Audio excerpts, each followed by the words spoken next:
안녕하세요. 당신 브랜드 연구소 조연심입니다. 브랜드 하지만 도대체 어쩌라는 건지 모르시겠죠? 퍼스널 브랜드에 대한 모든 고민, 당신 브랜드 연구소가 함께합니다.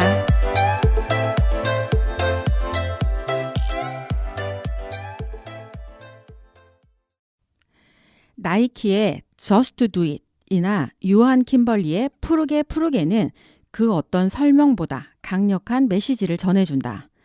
내가 누구인지, 어떤 가치를 실현하려 하는지, 어떤 서비스를 제공할 수 있는지를 한눈에 알아볼 수 있게 은유나 그림으로 표현하는 훈련은 개념화 능력을 키우는 가장 강력한 방법 중 하나다. 자, 오늘 제가 시작한 이 내용이 바로 오늘 여러분에게 들려줄 주제와 바로 연결되어 있습니다.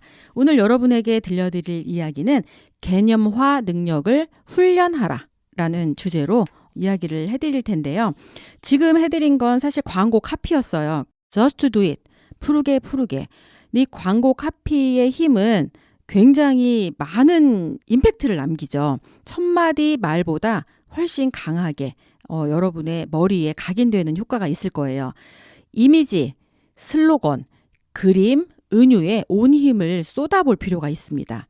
마치 자신을 광고 에이전시에서 일하는 카피라이터라고 한번 생각해 보세요. 어떠세요? 자신의 일을, 자신의 프로젝트를 설명할 가장 간결하면서도 임팩트 있는 표현이 무엇인지 고민해 보시는 그런 시간을 갖는 것도 되게 재밌을 것 같아요. 요거랑 마찬가지로 광고를 만드는 것처럼 보도자료를 써보는 것도 되게 도움이 돼요. 보도자료 쓰면 보통 맨 위에 메인 카피가 있잖아. 메인 제목. 그리고 그 메인 제목을 소개하는 서브 제목이 있을 거고요. 그 다음에 6하 원칙에 의해서 언제, 어디서, 무엇을, 어떻게, 누가, 왜 했는지를 팩트 기반으로 기록하시는 걸 해보면 지금 내가 하는 일이 뉴스성이 있는지 없는지를 확인해 볼 수 있게 될 거죠. 자, 여기서 개념화 능력이라고 하는 걸 소개를 했는데 이게 어떤 건지 좀 알아야 되잖아요. 개념화 능력은 컨셉팅이고 이는 하나에 집중하는 힘이라고 정의 내릴 수 있습니다. 컨셉은 어떤 작품이나 제품, 공연, 행사 따위에서 드러내려고 하는 주된 생각을 말하는 일종의 개념입니다.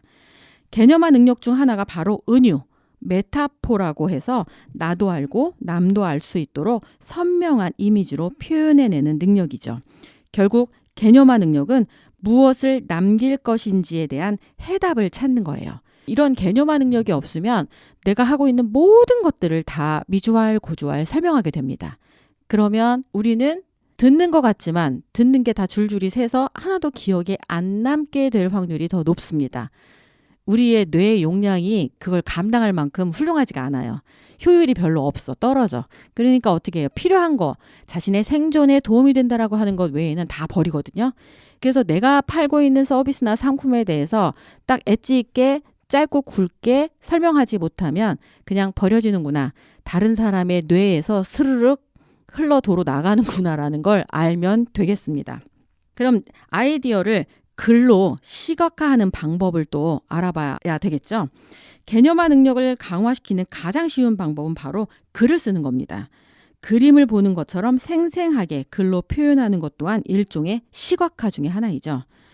견해를 글로 명확하게 표현하는 능력과 주어진 주제에 대해 핵심을 빠뜨리지 않으면서도 가능한 한 간단하게 정확한 보고서로 작성하는 능력이 전쟁 중 영국 해군에게 가장 중요한 자질이었다는 걸 알고 계십니까?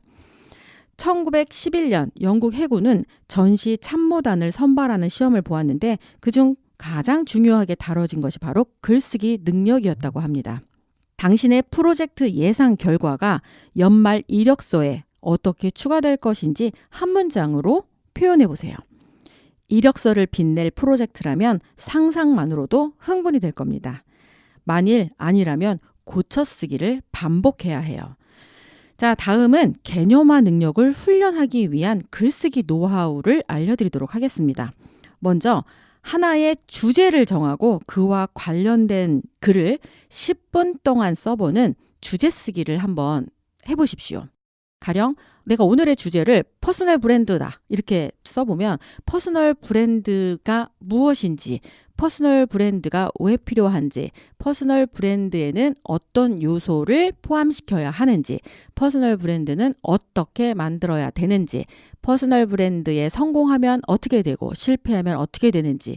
자, 지금 쟤는 퍼스널 브랜드에 대해서 어떤 주제로 어떤 방식으로 어떤 양으로 요청을 하든지 쓸 수 있는 그런 내용적인 걸 채울 수 있는 게 머리에 다 들어있어요. 왜 그런지 아시죠? 10년을 했으니까. 그러니까 초점화된 글쓰기 훈련법 중에 하나가 바로 이렇게 주제 쓰기거든요. 그런데 이 주제 쓰기를 쉽게 할 수 없는 이유는 깊이 있게 그 해당 분야에 대해서 잘 모를 때는 절대로 주제 쓰기를 쓸 수가 없습니다. 더군다나 3분을 넘기기가 어렵고요. 10분을 지속적으로 쓴다? 그럴 경우에도 아마 맥락에 맞게끔 쓰는 게 굉장히 어렵다는 걸 알게 되실 거예요. 개념화 능력을 훈련하기 위한 글쓰기 노하우 첫 번째가 뭐다? 바로 주제 쓰기를 해봐라. 10분 동안 주제 쓰기 해보는 거예요. 둘째, 기간을 정해놓고 쓰는 방법도 있습니다. 저는 원데이 원 칼럼을 100일 동안 해보는 프로젝트를 한 적이 있습니다. 역시 마찬가지로 퍼스널 브랜드와 관련된 글을 쓰는 훈련이었어요. 그렇게 실제로 주제를 정해놓고 기간을 정해놓고 쓰다 보면 공부를 안 하면 쓸 수가 없거든요. 그래서 깊이 있게 계속 지속하고 싶다라고 하면 기간을 정해놓고 주제를 하나에다가 맞춘 다음에 초점을 맞추는 거랑 똑같아요. 그 컨셉에 집중해서 글을 써보는 훈련이 내가 지금 개념화 능력을 향상시키고 있구나. 해당 분야에 대해서 개념이 잡히고 있다라는 걸 아시면 될 것 같아요. 그리고 주력 분야와 관련돼서 매일매일 쓰는 글들도 되게 도움이 됩니다. 요즘 페이스북이나 인스타에 짧게 글을 쓸 수도 있잖아요. 어떤 메시지를. 그런데 그걸 자신이 생각하는 자신의 해당 분야와 관련된 걸 100일 동안 한번 공유한다고 생각해 보세요. 관련된 사진 이미지와 함께. 사람들은 당신이 누구인지 알아보게 될 거예요. 그리고 당신도 거기에 어떤 내용을 계속 공유해야 되는지를 미리 사전에 준비하지 않으면 어느 순간 되면 반복된 이야기를 하게 될 거고 그날이 그날인 것 같은 메시지 때문에 결국은 사람들로부터 크게 반응을 얻지도 못할 뿐만 아니라 스스로 지속할 힘도 없어서 가겠다고 하는 그 기간만큼 못 갈 확률이 높습니다. 근데 만약에 그걸 꾸준히 했다. 100개를 다 했다라고 하면 자신의 인사이트에 스스로 놀라게 됩니다. 이게 핵심이에요. 스스로 놀랄 정도로 무언가 몰입해보라는 거죠. 지난주에 소개했나 그 전주에 소개했나 엄마 변신 프로젝트 하고 있다는 거 소개한 적 있을 겁니다. 거기에 도전자 중에 한 명이 김선영 씨라는 분이 계십니다. 본인은 예방 차원에서 건강관리하는 노하우나 이런 쪽에 인사이트를 주고 전문가로 포지셔닝 하겠다 생각하고 건강관리에 관련된 책 100권을 읽고 리뷰를 쓰겠다고 공표했습니다. 그리고 하나하나 진행을 지금 하고 있을 텐데요. 100개까지 갔을 때 가장 큰 수혜자는 아마 본인이 될 거예요. 그리고 건강에 대해서 어려움을 겪는 사람들이 그분이 올려놓은 정보를 보고 어떤 인사이트를 얻고 해답을 찾을 수 있다면 굉장히 도움을 준 지식 블로그를 운영하는 사람으로 포지셔닝이 되겠죠. 그리고 사람들은 문제가 생기면 건강에 이상 신호가 생기면 물어보게 될 거예요. 그 물어보는 질문에 답을 할 수 있다? 그렇게 되면 김선영 씨는 건강을 예방하는 새로운 분야의 전문가로 포지셔닝이 가능해지는 루트를 걷고 있다라는 걸 확신하시고 지금 가시려고 하는 그 길을 쭉 가시면 된다라고 그렇게 말씀드리고 싶습니다. 세 번째, 한 장의 사진을 보고 떠오르는 것을 10분 동안 쓰는 거예요. 근데 이것도 주제가 정해져 있어야 돼. 사진은 어떤 사진이든지 상관없습니다.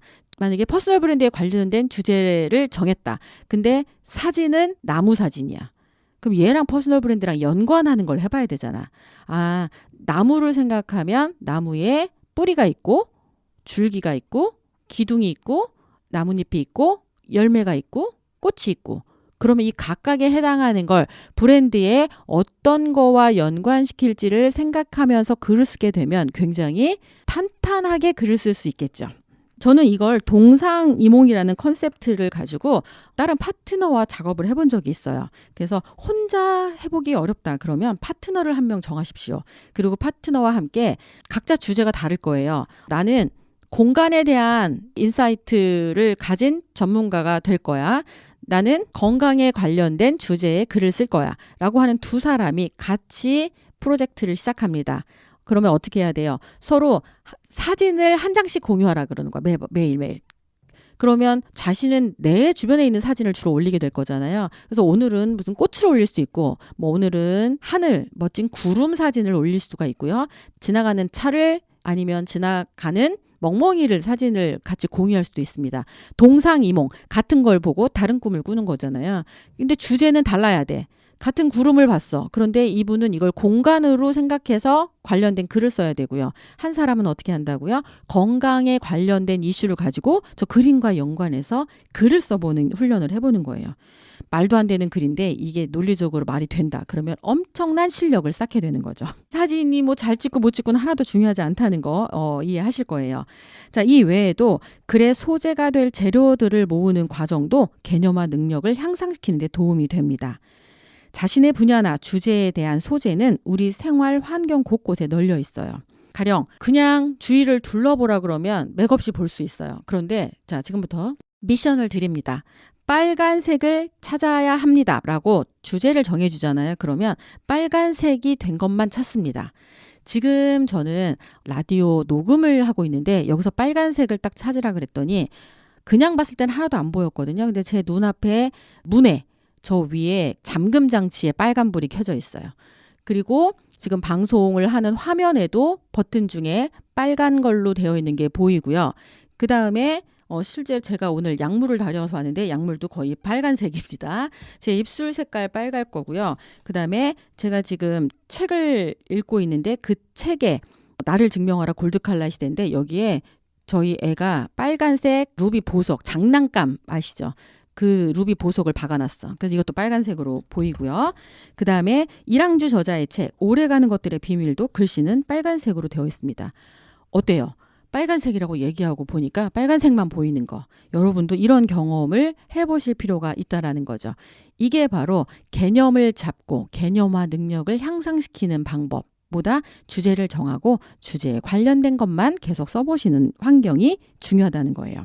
특정 주제에 초점을 맞추지 않으면 컨셉이 정해지지 않고요. 이게 없으면 제가 소개를 한 적이 한 번 있는 것 같아요. 하늘을 향해서 산탄총을 쏘는 것과 같은 이치라고 보면 되겠습니다. 자신만의 특정 분야를 정하는 것, 자신이 활약할 물을 정하는 거예요. 근데 이 물을 나는 바다에서 놀 거야. 바다에서 나의 존재를 알리는 방법. 상당히 쉬울 듯하지만 상당히 어렵습니다. 거의 점처럼 보일 거예요. 그런데 오늘은 이 개울에서 내가 놀겠다. 그러면 이 개울은 내 바운더리 안에 보이잖아요. 이 개울을 넘어선다. 그러면 이거보다 조금 더 큰 개울, 조금 더 큰 하천 이런 식으로 조금씩 확장해가는 방식을 쓴다면 내가 이 활약할 물을 정하는 것, 그게 바로 특정 주제를 정하는 거와 연관되어 있다고 볼 수 있을 것 같습니다. 이걸 한자어로 표현하면 일이관지라고 합니다. 하나의 이치로서 모든 것을 꿰뚫는다는 뜻이거든요. 이게 개념화 능력의 최고점에 해당합니다. 하나의 컨셉으로 끝까지 주제를 잃지 않고 써내려 갈 수 있으면 한 권의 책을 만들 수 있게 됩니다. 그러므로 개념화 능력을 훈련시키고 발휘할 수 있는 최고의 방법은 바로 자신의 책을 쓰는 거예요. 내가 가진 생각과 경험을 하나의 개념화된 주제인 컨셉트에 맞게 한 권의 책으로 담아내는 것은 우리처럼 아이디어로 승부하는 골드칼라 노동자가 반드시 거쳐야 할 과정 중에 하나가 되겠죠. 말보다 강력한 것은 글이고 글보다 더 명확한 것은 책이다. 기록된 기억을 소비하며 사는 게 바로 디지털 세상에서 사는 나와 여러분이 그리고 우리처럼 평범한 사람들이 살아가는 방법 중에 하나입니다. 어때요? 오늘은 하나의 주제를 정하고 주제에 관련된 다양한 글 쓰는 방법들을 소개했는데 이건 왜 필요하다? 아이디어를 글로 시각화하기 때문인 거고요. 시각화하는 걸로 사람들에게 인식하는 부분으로 카피라이터의 방식으로 은유라는 방법들을 해보라고 말씀을 드렸고, 본인이 카피라이터라고 생각하고 본인을 소개해보고, 본인이 파는 제품을 소개해보고, 본인이 하는 프로젝트를 소개해보라고 제안을 드려보는 거고요. 보도자료를 한번 써봄으로써 진짜로 올해 내가 했던 일들이 나의 연말 인생 이력서에 한 줄로 남길 수 있는 일인지 생각해보는 하루가 되면서 오늘 당신 브랜드 연구소 여기서 마치도록 하겠습니다. 당신 브랜드 연구소는 퍼스널 브랜딩 그룹 MU, 생각표현 연구소, 셀링 포인트 연구소, 브랜드 컨셉 디자인이 함께합니다.